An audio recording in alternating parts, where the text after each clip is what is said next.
My name is Francesca Ecsery. I'm a Portfolio Non-Executive Director. I currently sit on 5 boards, and I also am an investor in startups, mentor senior women or startup CEOs.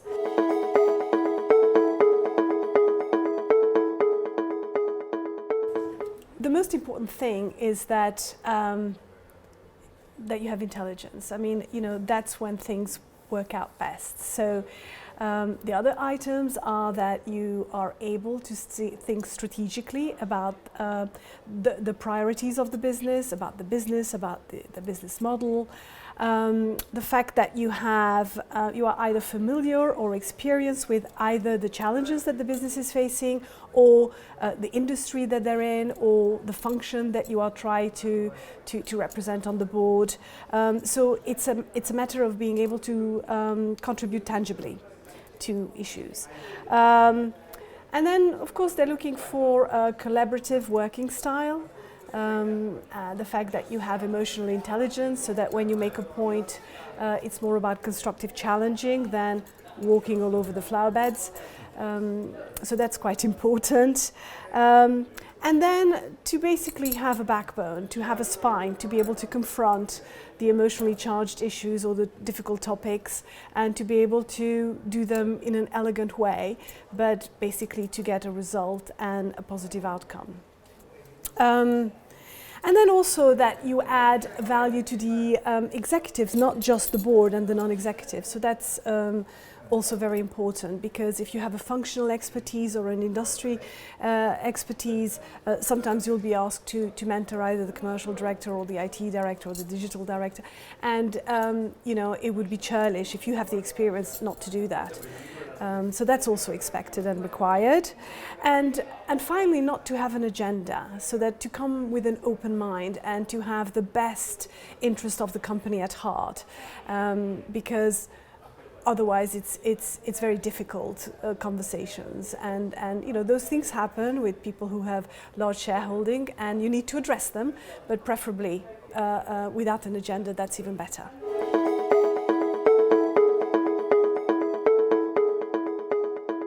A critical friend is somebody who has the backbone to be able to tackle the difficult issues, the thorny issues, head on, hopefully, but in an elegant way, in an emotionally mature way, in an emotionally intelligent way, but won't let go. So that it's somebody who feels that they have an obligation to dissent if, for whatever reason, they don't agree. And but equally, because they don't have an agenda, they they won't die in a ditch or paint themselves into a corner if they don't win the argument. It's especially important when the chairman or the CEO are not doing their job.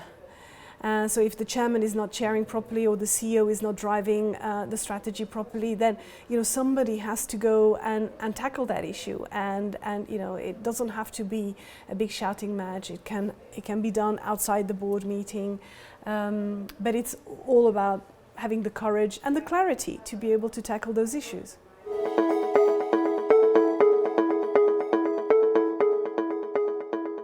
So that's difficult.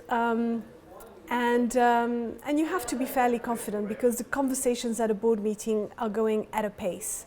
Now, clearly you need to be prepared, but if your voice goes unheard, you've got a couple of choices. Now, clearly try to tackle it verbally at the meeting, and if you need to, you interrupt. I mean, it's not like other people don't interrupt you, so interrupt. That's not the best way, but at least they'll notice you. If not, then take the chairman aside and sort of outside the board meeting say, listen, I've tried to raise these points. I'd like you to give me airtime. If you don't want me to speak about this at the meeting, then you have to explain to me why not. Otherwise, it is important to me.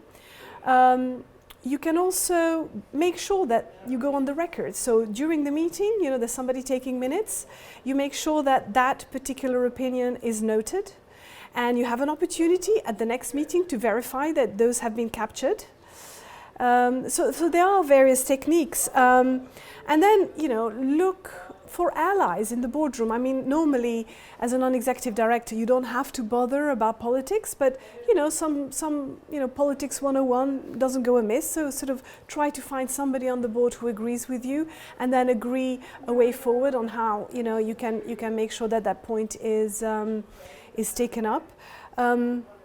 Finally, basically get an outside coach or consultant to help you.